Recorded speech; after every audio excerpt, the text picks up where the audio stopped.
Thank you. Well, are you looking for a case to protect your smartphone? One company claims its case works and plays as hard as its users. Our Dre Clark has been putting the Ballistic cell phone case through extreme tests all morning long. Can't wait to see what he's up to now. Dre. Well, you know what, guys? I'm going to go revert back to one of my favorite tests we've done this morning, and that's using one of our SUVs to run over top of this Ballistic case, which the iPhone is enclosed inside of that case. I think that's probably one of the best examples of how durable this cell phone case really is. But before we do that test, let's go ahead and show you the test we did the last time I spoke with you guys, when we tied it to the back of one of our SUVs, and then we dragged it down the street. Now, in the interest of full disclosure, the phone did become detached from the string we had it tied inside of, but it was still, we were still allowed to drag it a certain amount of weight, or I should say a ways, before it actually did that, and the phone was still in working order. So that test was successful. Now I'm back here live in the parking lot, where we're going to go ahead and use our SUV again to run over top of the phone to see if it's going to actually withstand all of that pressure. So let me go ahead and get our phone set here, and Lisa, who's one of our producers, is behind the wheel. And Lisa, it's all on you. Slowly but surely. Yep, there you go. There. First wheel. Now back it up. 1, 2. And it's working. It's working. So once again, let's make sure that it's in working order. Hit that button there.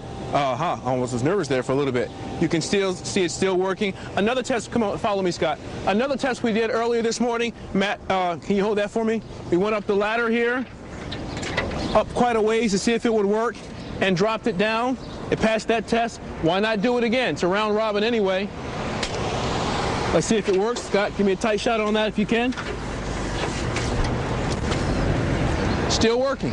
Still working. So despite all of the tests we put it through this morning, and keep in mind, we started testing this phone at about 5 o'clock this morning on our sister station, CBS 3, and then carried on over to the CW Philly, and we have had all kinds of tests. We kicked it, we threw it, dropped it off a ladder, dragged it down the street, drove over top of it, and it passed all of the tests. So if I was to give this phone a grade, I would give it an A+, because it really did pass as many tests as we could come up with. And I think the price on the case is about $15 to $35 or $50, depending on what kind of phone you have. It can be either an iPhone, or I actually also have the case for my BlackBerry, which I left inside the van. But the case is pretty durable, and take a look at it. Despite running over top of it, it's still pretty much in pretty good shape.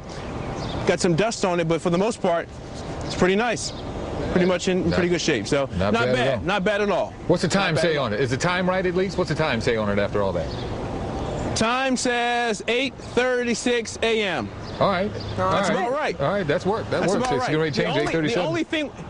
The only thing we did not do, Yuki, was make a phone call on here, and that's because we don't have a SIM card inside the phone. But I have no doubt, I'm sure people were wondering why not make a phone call if we had a SIM card, but we don't own this phone. This is the company's phone. Right. So we don't have a SIM card to put inside of it. But I'm sure everything on this phone still works, so I have no reason to believe that we couldn't make a phone call successfully. And the company wants it back. Yeah, too, right? Yeah, they want intact. They sent it to us, and they want it back in working order, and they're going to get it back in working order. How about that? After all of those tests. Fantastic. Indeed. Thank you, buddy. Nice job. All right, appreciate it. A lot cheaper than replacing the phone. Yes, it is. Thanks, Trey. Still ahead, we've been celebrating my co-anchor, Yuki Washington, all morning long, and we're not done yet.